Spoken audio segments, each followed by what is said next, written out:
Moin liebe Leute, ich bin auf dem Rückweg vom Rockharz und auf dem Hinweg habe ich ja schon gesagt, hey, hier ist ein Vorwegweiser Pullman City, die Westernstadt, da habe ich schon von gehört, aber gesehen habe ich sie noch nie. Ich habe auch ehrlich gesagt überhaupt gar keine Idee, was mich jetzt hier erwartet.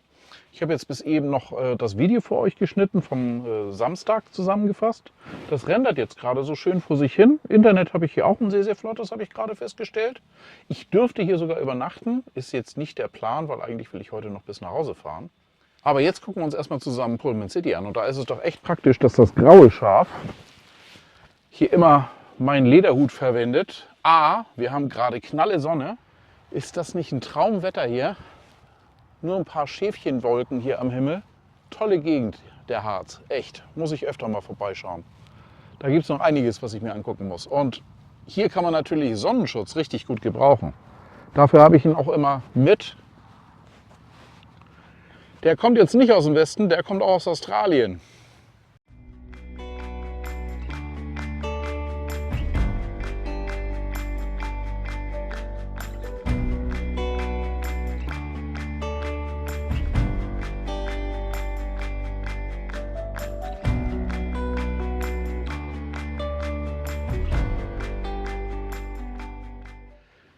Ist hier ein toller Wohnmobilstellplatz. Man darf hier übernachten, aber das ist dann kostenpflichtig.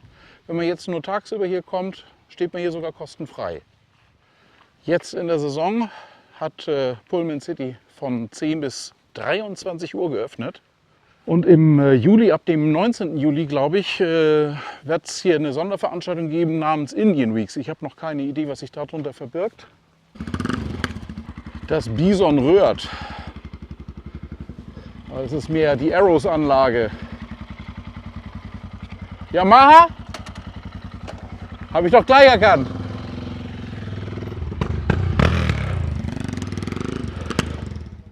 Tüte ist leer. Es ist so zweischneidig, Tüte leer. Es hört sich ja toll an, ne? Aber ich bin auch Motorradfahrer. Wir leiden alle drunter, dass wir einen schlechten Ruf kriegen. Ne? Und wenn ihr nur auf einen kurzen Schmaus einkehren wollt, habt ihr hier gleich vorne an. Da müsst ihr noch nicht mal Eintritt bezahlen.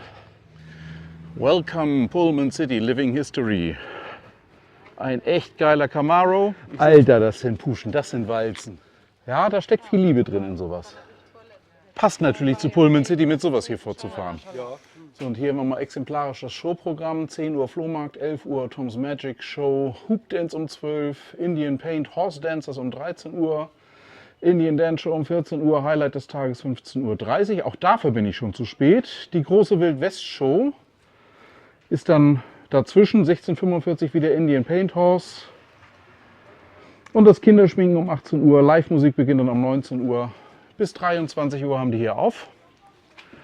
Dann haben wir da mal die Preise. Tageskarte 25 Euro für den Erwachsenen, Kinder deutlich günstiger. Geburtstagskinder sind frei. Und wenn ihr spät kommt, nach 18 Uhr, dann habt ihr tatsächlich den 10 Euro Eintritt. Da sind dann natürlich aber keine Veranstaltungen mehr, da ist dann eigentlich nur noch dann die Live-Musik dann nachher. Howdy Fremder und willkommen in Pullman City Harz. Tritt näher und schau dir an, was man bei uns alles erleben kann. Wir freuen uns, dass du da bist und wünschen dir viel Spaß. So long, Westman. Okay, schauen wir mal rein. Ne? So, ich bin um 17 Uhr hier und erfreulicherweise, es findet ja auch kaum noch was statt. Ne? Dafür bin ich einfach ein bisschen spät. Aber ich konnte jetzt hier tatsächlich kostenlos rein, weil jetzt eigentlich heute auch keine große Show mehr ist. Aber wir gucken uns das Gelände an zusammen. Und hier im Office kriegt ihr die Tickets für die Kutschfahrten. Dafür bin ich noch rechtzeitig da, dann fahren wir doch mal mit der Kutsche. So, das hat auch geklappt. Ich habe noch mal einen Chip gekriegt für die Kutschfahrt. So, dann schauen wir uns Pullman City von Kutschbock aus an.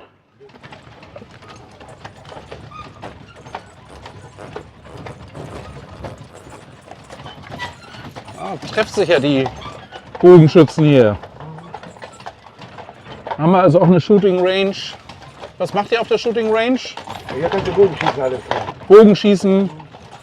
Das würde also jetzt auch noch funktionieren. Das könnte ich jetzt gleich noch machen. Ne? Weil mit 17 Uhr bin ich natürlich spät dran hier. Deswegen die ganzen Shows, die Western-Shows sind leider heute alle schon gewesen. Da kann ich euch heute nichts mehr zeigen. Aber ihr habt ja auch sehr viele, die hier dann auch in Kostüm dann laufen. Da ist ein Mensch noch im Stall. Smile, you're on YouTube now.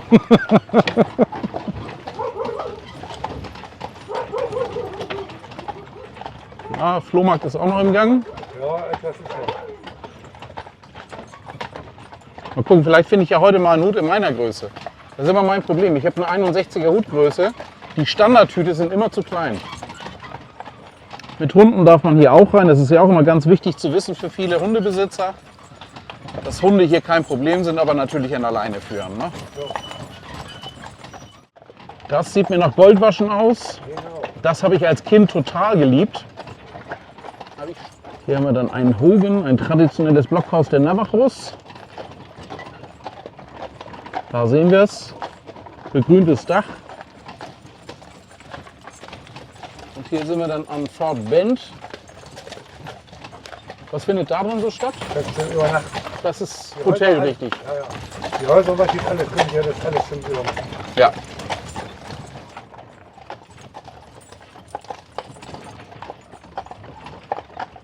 Das sieht echt so aus, als ob gerade ein Siedlertreck hier Zwischenhalt macht. Lonesome Dove, Little America Ranch House. Auch Unterkünfte. Dachte ich mir fast. Da kann man auch mal abends ein Lagerfeuer machen. Das sieht fast danach aus, dass man da so einen kleinen Feuerplatz hat. Eine Idee für euch vielleicht, ne? Mal ganz anders mal übernachten. Hier in der Rennschauer ist doch alles drin. Ja. Die sind für 4 Personen. Da Dusche, Toilette, kleine Küchenparzelle. Alles drin die Häuser, die hier sind. Ja. Hier habt ihr mal eine erste Orientierung, was das jeweils so kostet. Also im Fort Bend kommt ihr bereits ab 75 € unter.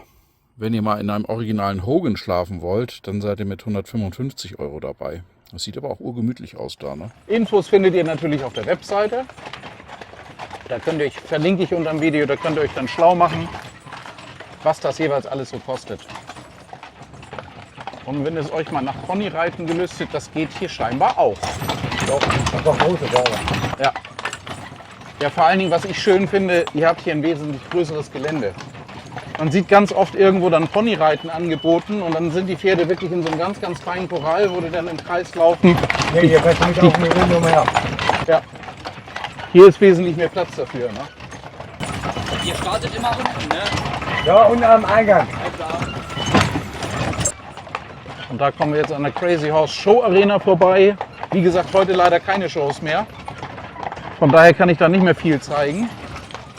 Aber hier sind den ganzen Tag über, habe ich ja vorhin euch gezeigt, einmal das Programm für so einen typischen Tag. Hier sind den ganzen Tag über immer wieder Shows. Und wenn man sich einfach mal austoben will, richtig schöner Spielplatz. Seilbahn. Gott sei Dank biegt er jetzt nicht nach links ab. Da geht es nämlich zum Undertaker. Und zum Undertaker wollte ich noch nicht. Und das ist dann hier so der Hauptbereich, denke ich mal, wo ihr dann auch so die Shows dann tagsüber macht. Ne? Essen kann man hier auch. Werde ich nachher auch noch. Das ist nachher mein Abendessen, bevor es dann Richtung Heimat geht. Und wir kommen wieder am Ausgangspunkt an. Es war mir eine Freude, es war mir ein Fest. Und danke euch. Liebevolle Deko überall dran. Hier haben wir dann die Streichelwiese. Können eure Kinder mal direkt mit Tieren Kontakt aufnehmen. Aber hier gilt, bitte nicht füttern. Im Chonky Town ist dann ein Indoor-Spielplatz. Wenn das Wetter also mal nicht mitspielt, kein Problem. Hier habt ihr eine Anlaufstelle. Mit Eisenbahn, mit Klettergerüst, mit Trampolin. Hier kann man sich austoben. Und man soll es nicht für möglich halten, Pizza hat den Wilden Westen erreicht. Margarita 10 €, Salami 12 €, geht. Ja, nur die Entfernungen sind halt so groß. San Francisco 5.639 Meilen, Fort Worth, Texas auch über 5.000. Deadwood ist dichter dran. Deadwood sind nur 4.738 Meilen und Washington DC sogar nur 4.000. Hier haben wir dann den Yukon-Salon. Ab 18 Uhr leider schon geschlossen, aber mal exemplarisch Getränkepreise, Bier 4,20 €, alkoholfreies Wasser, Cola etc. 4,10 €. Das ist dann für 0,4, für 0,2, wenn es nur eine kleine Dose sogar nur 2,20 €. Ein Pott Kaffee für 2,50 €. Das ist schon ganz okay. Und hier haben wir dann das Bogenschießen, wo wir eben schon dran vorbeigekommen sind. Ist auch gleichzeitig ein Fotopoint. Das ist ein Fotopoint. Bogenschießen klappt noch. Kinderbogen 5 Pfeile 3 €, 10 Pfeile 4 €. Erwachsene 5 Pfeile 4 und auch da 10 Pfeile 1 € mehr. Also eigentlich ein Selbstgänger. Nehmt euch die 10 Pfeile. Ihr kriegt eine ganz tolle Einweisung, wie man mit dem Bogen umgeht. Das funktioniert völlig problemlos. Ich habe mir auch die 10 Pfeile genommen. Jetzt gucken wir mal, was das wird. Da hat jemand auf meinen Bison geschossen. Mein Mann.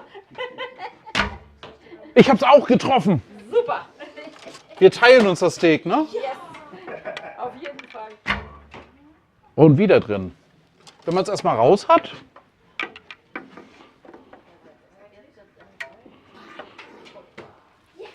Einen Fingerschutz wünscht man sich schnell.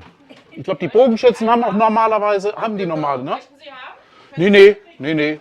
Für jetzt, für die 10 Pfeile geht das ohne, aber so für Dauerschießen, da wird man sich das nachher tatsächlich wünschen. Profis haben das, ne? Wenn die das als Sport machen. Nicht unbedingt. Ja, die haben dann die Hornhaut, ne? Wie beim Gitarre spielen. Genau, selbes Prinzip. Ja, der war drunter. Kann der im Leben nicht ziehen. Ist eigentlich? Jawohl, der war drin. Dann wollen wir mal gucken, ob ich den Truthahn noch erwische. So als Nachspeise. Jawohl! Der war genau drin. Und das ist jetzt der letzte Pfeil. Macht echt Spaß. Ich kann es euch empfehlen. Für Kinder ist die Zielweite dann ein bisschen dichter dran.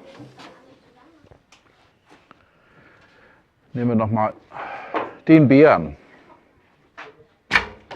Auch den habe ich getroffen. Wo ihr vorhin so schön gewunken habt, als ich mit der Kutsche vorbeigefahren bin. Das ging so schnell, da konnte ich natürlich nicht fragen. Ich nehme euch immer nur auf den YouTube-Kanal mit rauf, wenn das für euch okay ist. Ist das für euch okay? Ja. Dann kommt ihr mit in das YouTube-Video hier bei Pullman City. Super. Cool. Und auf der Kutschfahrt eben habe ich hier ja schon so einen Stand mit so ein paar Hüten gesehen. Vielleicht haben die ja mal eine vernünftige Größe für mich. Wobei das hier sieht eher nach Kindergrößen aus. Es ist aber herausgekommen, was ich befürchtet habe. Das größte war wahrscheinlich eine 59er. Das sieht dann immer noch aus. Also das sitzt dann irgendwo oben auf meinem Kopf, aber nicht da, wo es hingehört. Hier haben wir dann auch die Pony Ranch. Ponyreiten ist täglich von 10 bis 14:30 Uhr und von 16:45 Uhr bis 18 Uhr. Dazwischen sind natürlich Shows. Da kann man dann nicht mit dem Pony reiten, dann sind hier ja dann die Darsteller unterwegs. Und dann könnt ihr für 10 bis 15 Minuten hier mal ein bisschen Pony reiten. Und wie ich hier finde, hier haben die Tiere wirklich einen vernünftigen Auslauf dabei. So, Trailreiten oder Ponyreiten kostet dann hier auch jeweils 5 €. Und wenn ihr unentschieden seid, ob es Pony oder Pferd sein soll, bist du schon größer als 1,40 auf zum Stall. Bist du noch keine 1,40, dann geht es zur Pony Ranch da drüben. So, Trailreiten ist natürlich dieselben Uhrzeiten, ist klar. Helme haben wir auch da. Na, schauen wir mal beim Blacksmith rein.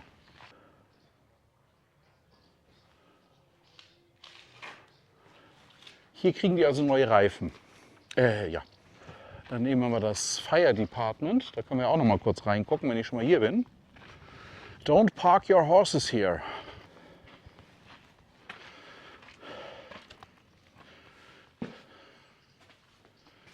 Ja.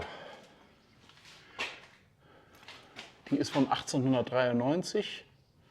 Ein historisches Schmuckstück, das wie neu glänzt und hier jetzt untergebracht ist. Die war nicht nur im Wilden Westen im Einsatz, die hat es auch bei uns gegeben.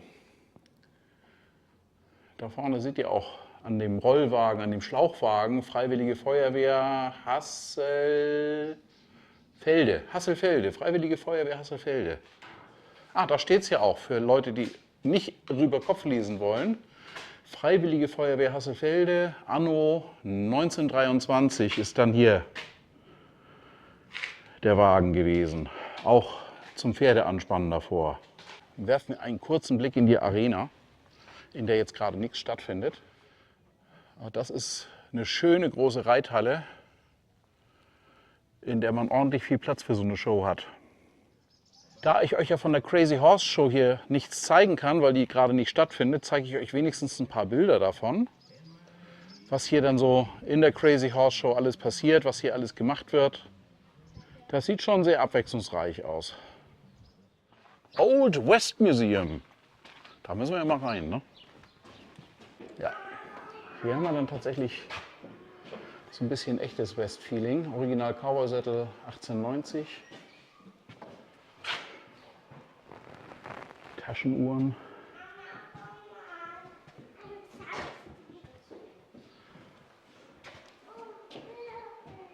Wildwest-Legende und Showmaster Buffalo Bill. Der hat dieses Showverfahren eigentlich damals perfektioniert gehabt. Mit seiner Wild West Show. Ein bisschen was zur Geschichte. In den 70er Jahren bis ca. 1990 war das heutige Pullman City Harzgelände sowjetischer Militärstandort. Auf dem Gelände war eine Radarstation, welche zur Luftüberwachung diente. Da sehen wir noch mal so ein paar Bilder, wie das damals hier ausgesehen hat. Am 3.10.99 wurde dann der Grundstein gelegt für Pullman City. Schon 1997 ist in Eging am See ein Pullman City eröffnet worden. Und dann ging die Idee aber weiter, dass man das doch nach dem bayerischen Vorbild hier auch machen könnte. Und so wurde dann am 14. Juli 2000 eröffnet. Da sind die Gründungsmitglieder Foreman, Cashier, Ripman, Jailman, Big John und Redneck Wagoneer, die sich aus dem Western-Reitsport her kannten und das als Idee hatten. Die berühmte Winchester.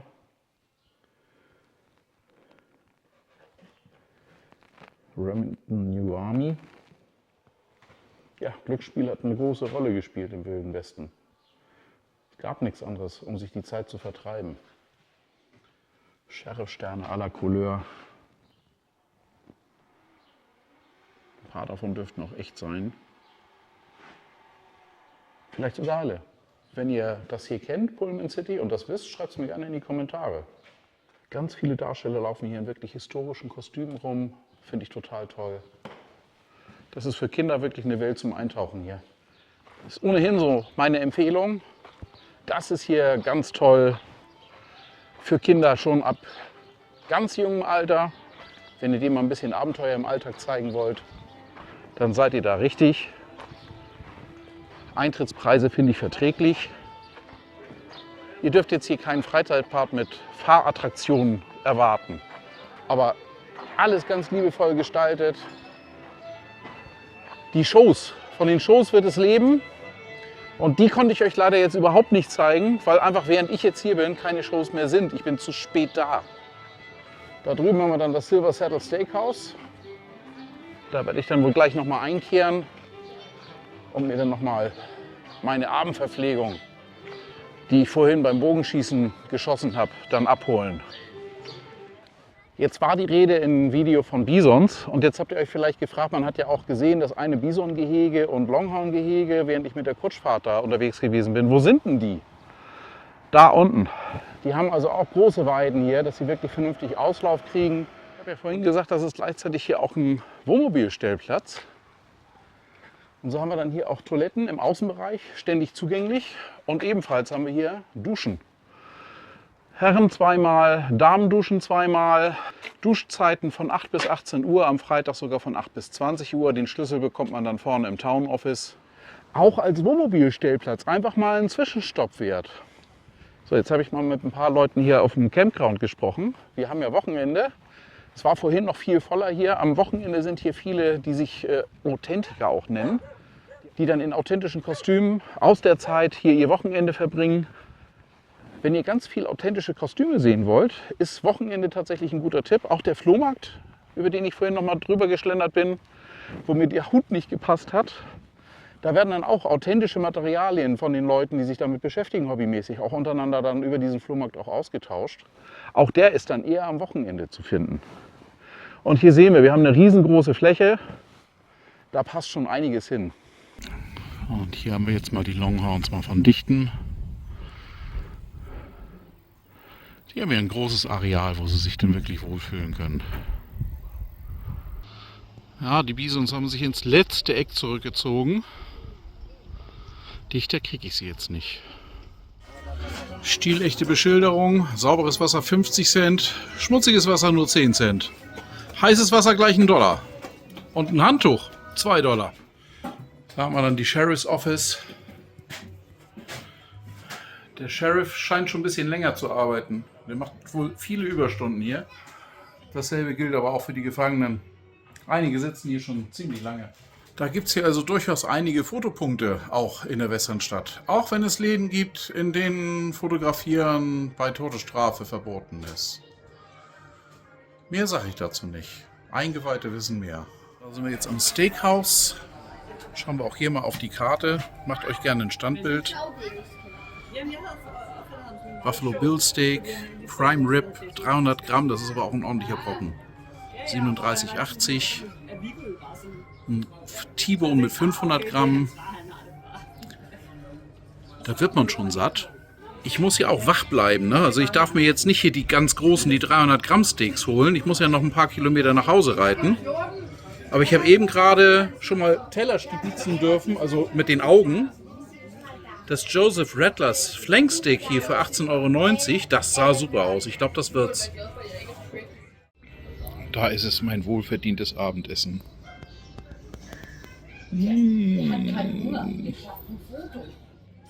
Dann wollen wir uns das mal gut gehen lassen. Flanksteak Medium.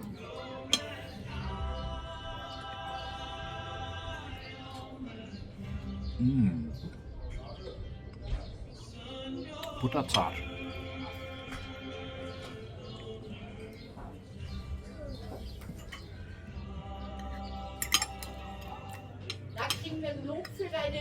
Absolut, absolut.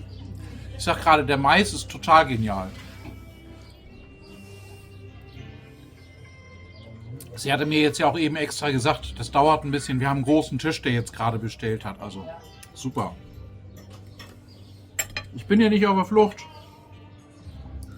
Ist ja nicht so, dass Jesse James hinter mir her wäre oder so. Will ich ja nicht belehren, aber der ist schon lange durch. Aber wir können ja aushelfen. Ah! Michael, bist du auch bewaffnet? Nee, leider nicht. Ich Ach so, hinter dir. Ich heiße auch Michael. Hinter hier sitzen.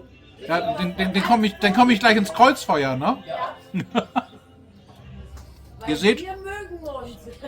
hier isst man stilecht. Und die Bisons tun mir den Gefallen und haben sich hier nochmal schön hingelegt. Direkt vorne an. Ich und das schwarze Schaf haben jetzt noch ein paar Kilometer zu reiten. Auf geht's. Endspurt. Hier haben wir es nochmal ganz offiziell mit Wohnwagen, mit Wohnmobil. Könnt ihr hier übernachten. 10 € je Übernachtung. Tickets gibt es an der Tageskasse. Nach dem Essen kann ich mich jetzt auf die letzten 350 Kilometer machen. War toll hier, echt ein super Zwischenstopp. Ich würde es alleine als Zwischenstopp, Wohnmobilstellplatz, würde ich es euch unbedingt ans Herz legen. Ihr habt dann den ganzen Abend hier noch Programm. Also ich muss jetzt leider los, aber hier ist dann gleich noch entsprechend Musik und Tanz. Am Wochenende, am Freitag und am Samstag sind dann auch einige Leute da. Nicht umsonst ist es dann bis 23 Uhr hier offen. Und falls ihr euch nach dem kleinen Dialog hier beim Essen gefragt habt, wie ist das denn hier mit den Anscheinswaffen, die laufen hier natürlich mit Holz im Holster rum. Es sind alles schussunfähige Exemplare und auch in den Shows, das habe ich mir gerade eben noch mal erzählen lassen, wird nicht geschossen. Das Ganze ist hier gewaltfrei. Ihr braucht also keine Angst zu haben um euren Hund, der sich dann erschrecken könnte, oder um eure Kinder, die sich erschrecken. Das findet hier nicht statt. Es sind hier durchaus Shows, wo dann auch irgendwo mal was passiert, aber nicht mit Schusswaffengebrauch. Hier ist es also alles gewaltfrei. Wenn euch dieses Video gefallen hat, lasst mir ein Like da, lasst mir ein Abo da. Wer nicht abonnieren will, ist nicht so schlimm, aber ihr verpasst keins meiner Videos mehr und ich freue mich über jedes eurer Abos. Bis zum nächsten Mal, euer Michael.